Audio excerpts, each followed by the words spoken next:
Hello, my absolutely beautiful astrology soulmates, and welcome to your weekly horoscope for the week of September 12th. And yeah, absolutely, it is summertime, golden, big, beautiful blue sky out here outside of this window, and I'm in my puffy coat because my husband and I have different body temperatures. And I don't want him to die of overheating, so I have put on my puffy travel jacket. And so we're going to do this week's breakdown of what's going on in the cosmos in my puffy jacket. Sometimes you have to just put on a jacket for love. You know what I mean?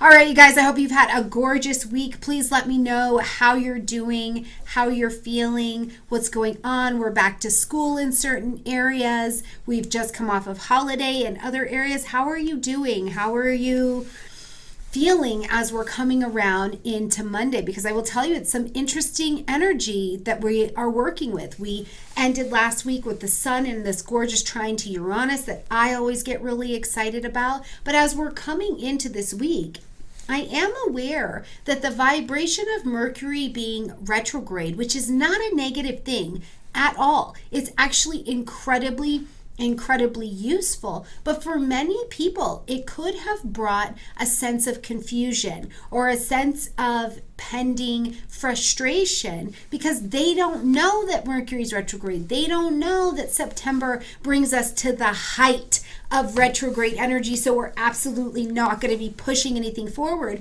So in our fellow man around us, we could be seeing people experience that level of frustration. And even if you're centered and you're grounded and you're doing your thing, we are not invisible and impenetrable to the forces and the people around us. So I'm just checking on you, a little vibe check really quickly before we jump in and get in here.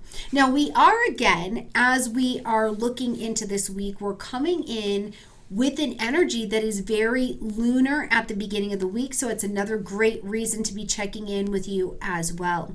Now, keep in mind that if you didn't catch it last week, we had our first new class of the YouTube Academy with Sarah D. Haven, bringing us the planetary phasal cycle. Oh my gosh, it was incredible.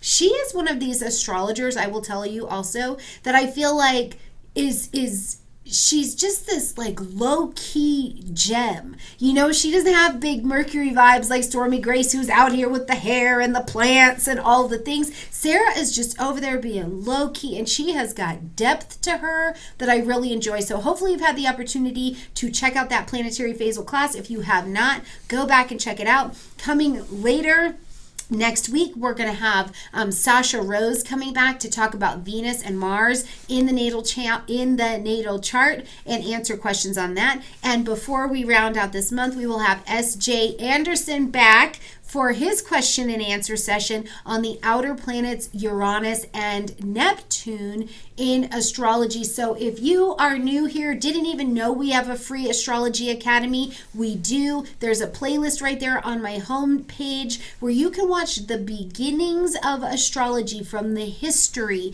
moving all the way up to relationship astrology, and you're building your skills and your techniques with top-notch teachers. You can leave questions. We come back, we answer them. If we need more in-depth coverage on any topic, we're going to bring it back as well. And if you did know we had a free academy and you didn't get through all 52 classes last year, make sure you get back in there, pick up where you left off, give yourself some grace, learn what you can. We have to assimilate these things, and definitely come back live for the Q&A with your teachers every Wednesday, okay? All right, you guys, let's get in here and talk about what's going on this week. So like I said right away, as we're coming into the week, we're coming in with the moon in Aries. So we are ready to go.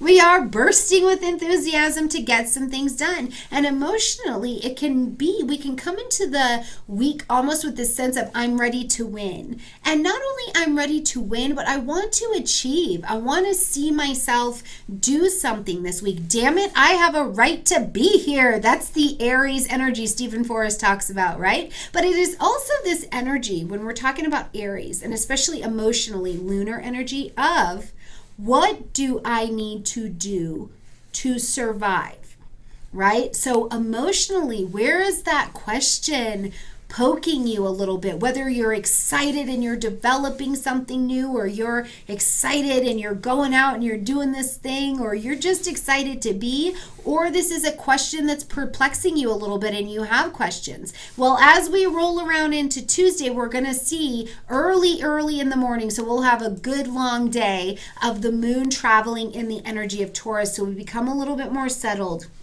a little bit more grounded. We bring that motivation of that cardinal emotional energy. I want to start this into some kind of form and fashion when it comes into Taurus. Now remember, when the moon is traveling through Taurus, it is a great day to get into your five senses. What do you need that are like, is Tuesday, maybe even Wednesday a day you need to just have that meal that makes you feel comfortable. You need to have those smells around you that make you feel comfortable. You need to put on those shoes, those pants, that lipstick that makes you feel stable and solid and valuable and comfortable.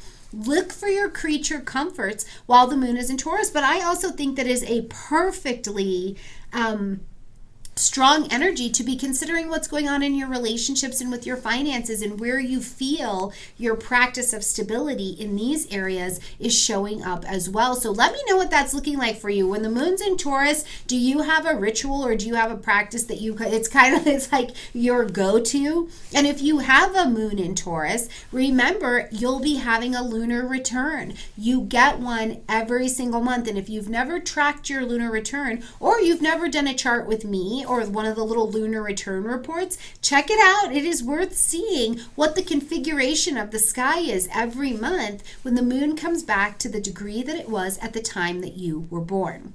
Okay, now we're going to roll into Thursday, and now we are cooking with fire, because first of all, we are actually going to have the moon at this point having moved into the energy of Gemini. So we're going to communicate. We're moving. We're ready to go. We're thinking. We're networking. Remember Mercury. Gemini is ruled by Mercury, which is our planet of thinking and communication. And that planet is also retrograde at this particular time. So if you are communicating with someone, if you're going back over details or a deal, or you're thinking about a decision that you need to make, again, try to be clear on your communication. Slow down. I always get that from you guys. Stormie, you talk so fast. I do. Slow down. Unpeel, right? Look at the details of what's going on. Slow down and call that person in your life who you need to call them back, right? Go ahead and have that conversation. Read your book. Write your book. Do that writing. Do the budgeting that you need to do. Do some self-evaluation work, right? Meditation, manifestation without self-evaluation is pretty pointless, because you will never know how you've been in your own way. So this is a wonderful time as the moon is here. But it can also have you emotionally thinking in 100 different directions. You're like, in this and this and this and this and this and this and this and this and this. So remember that the mind is built to solve problems. It's built to think. The more you give it to think about, the more it will think about. It will churn in here. We've got this big, beautiful mechanism that makes us perfect. It's perfect, but also it's going to do what it does. So if you have to be thinking about something, positive substitution, the law of substitution. You hate laundry? Well, are you grateful that you have clothes to wear? Give the mind something productive that can literally change your energetic balance to work on. And you're going to want to do that, because as we roll into Friday the 16th, we're going to see Venus coming into a square with Mars. Now, when the lovers are in conflict, there's conflict, right? A square is going to make you feel like something's under pressure. You're in the little box, it's getting squished down, and you need to take an action to get out of the box, okay? Now, the lovers under tension, you can be frustrated. This can feel incredibly frustrating. So we become impulsive, or I feel like I need to have an outburst of some variety. I'm angry. It's not going my way. I've been thinking about this. I have to do it now. It can become this burst of energy that is not really you taking action to solve a situation. There's something underlying here that action is meant to solve, but you've missed the underlying situation, and now the frustration has built to a place where you can really just be like, I'm gonna do this. Now, one of the great things, and Deborah Silverman talks about this, when Venus and Mars are in a square, find a productive outlet to your frustration. And even if you don't call it frustration, because there is frustration like I'm angry at you, there is sexual frustration like does anybody want some of this? There are all kinds of frustrations. And if you have an outlet to put that somewhere, to let relationship or financial tensions break down, let mental tension be relieved, this is going to be a lot more helpful, steady, and productive for you. Because remember, every action, whether you like it or you don't like it, gets a reaction, okay? All right, now on the same day, we're going to have the sun in opposition to Neptune. Now, I will say that because this is happening a little bit later in the day after this Venus-Mars energy, I hope that whatever has come up with you, you are either working and really putting your energy towards something good, because you can take anger and turn it into a beautiful garden, right? You can create something really productive out of it. Or you've been a little frustrated, so you decide to go for that run. And then we come into the energy of the sun and Neptune in opposition, so opposing each other, and the energy goes, ooh, right? You can kind of feel like, oh, my energy just slowed way down. What happened? Now, first of all, I do want to point out that this opposition is still an opposition, so we're moving far apart. Now, remember, in an opposition, first of all, it can be relational, right? So you can't always make this other person do what you want. My husband says it all the time. I always do what I want. You don't do what I want you to do.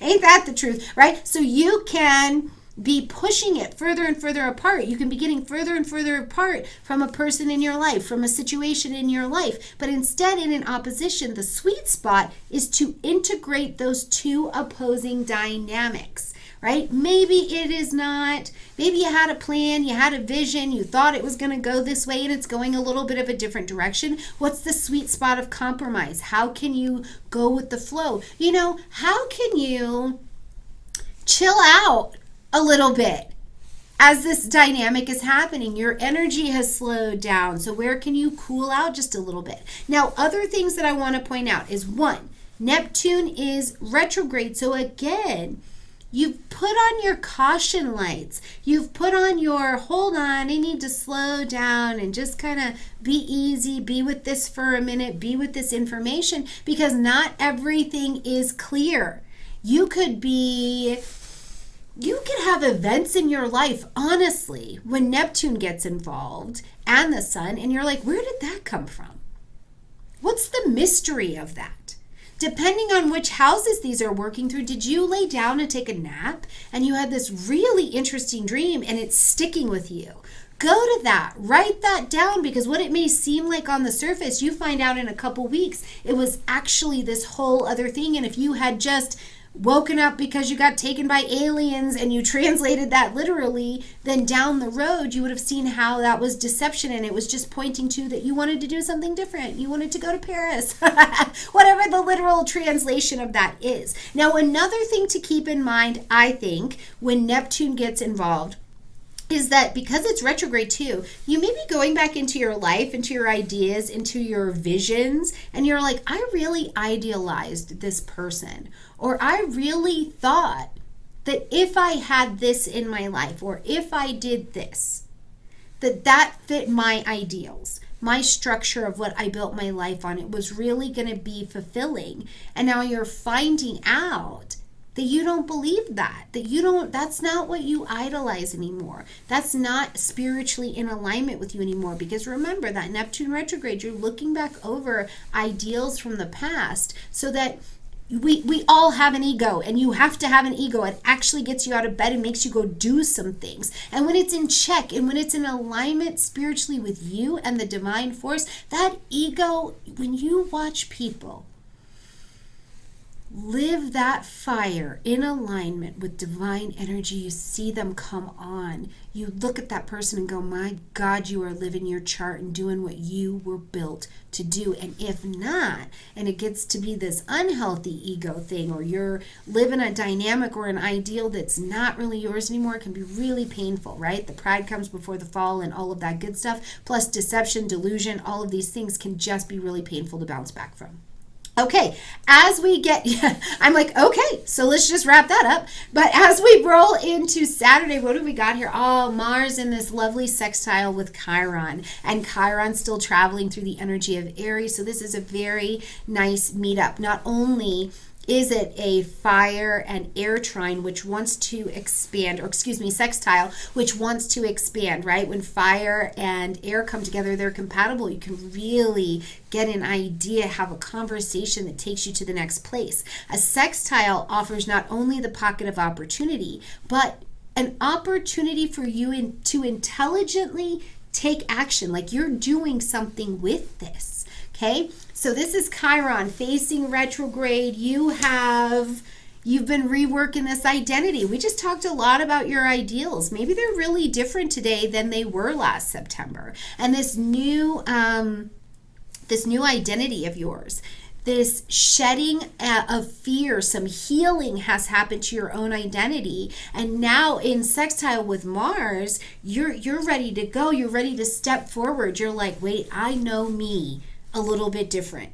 I have some truths that are a little bit different, and I can move and I can act and I can roll with those things. And as I do, it gets me closer and closer to what I want to achieve. And what I really want to achieve is living this chart, my natal chart, my life to the fullest, like leaving it all on the table before I leave. Or maybe my life's work is to help people who have wounds of the identity, who have thought that they were less than, who have thought that they were just awful humans and could never bounce back, or who when they were younger really had to do a lot of caring for the parents, you know what I mean, had to be in charge of the parents' emotional stability. And today you know that while you went through that, that is one of your greatest assets, because you can help somebody else who's also had that experience, because by healing your own wound and then tending to someone else who also has it, you are multiplied. You are leaving the mission of who you are genuinely meant to be over here on the table. Now, we've already seen this year. Back up to March 21st. What were you doing March 21st? Because this arrangement and this aspect was on the table for you at that time. And we're going to see it again December 19th. So really, when I see 3 repeats like that, I think, what did you start in March?